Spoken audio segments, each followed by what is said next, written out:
Good morning guys, কিরম আছো তোমরা? আশা করি তোমরা খুব ভালো আছো। রাধে রাধে সবাইকে। তো কাজের সাইডে এসেছি আজকে আমরা দুজন কাজের সাইডে এসেছি। এখানে রাজেশ আছে, তারপর রাজেশ কাজ এসে খেতে আরম্ভ করে দিচ্ছে। তো এখানে রাজেশ আছে, আমি আছি, আর আমাদের মালিক এসছে। আর কেউ কাজে আসে না, যে সবার ছুটি আছে, খালি আমাদের দুজনের যে কাজ আছে, তো আসতে হয়েছে।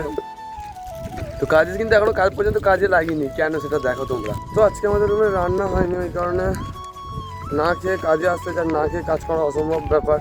তোমরা ভালো করে জানো, অনেক কষ্ট রোদেতে কাজ করতে হবে। তো ওই জন্য রাজেশকে নিয়ে গিয়ে একটু দোকান থেকে খাবার কিনে নিয়ে এলাম।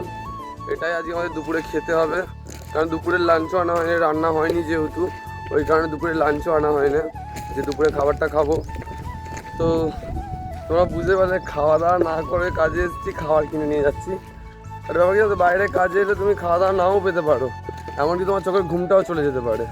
ঠিক আছে, কালকে প্রায় আমরা রাত 3টের বেশি হবে, 3টের বেশি হবে, 3:30 প্লাস হবে, এমনি 4:45 কাছাকাছি আমরা জেগেছিলাম।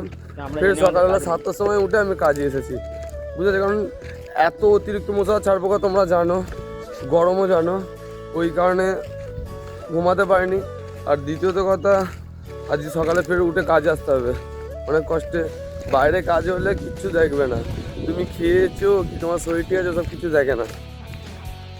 এত কষ্টের মধ্যে আমরা বাইরে ডিউটি করছি, একেই বলে দিন সাথে। একেই বলে একটা ব্যাপার। হ্যাঁ, আমরা এখানে পড়ে আছি, কিন্তু নিজের স্বপ্ন নিজে পূরণ করি। নিজের স্বপ্ন নিজে পূরণ করার জন্য এখানে আমরা পড়ে আছি। একটা বিগ সারপ্রাইজ আছে, আমরা নিজের একটা স্বপ্ন কদিন পরে, কিছুদিন পরে আমরা পূরণ করবো। তোমরা দেখবে, তোমাদের যেন আরও বেশি বেশি ভালোবাসা পাই। চলো ভিডিওটা দেখার জন্য ধন্যবাদ। রাধে রাধে, টাটা।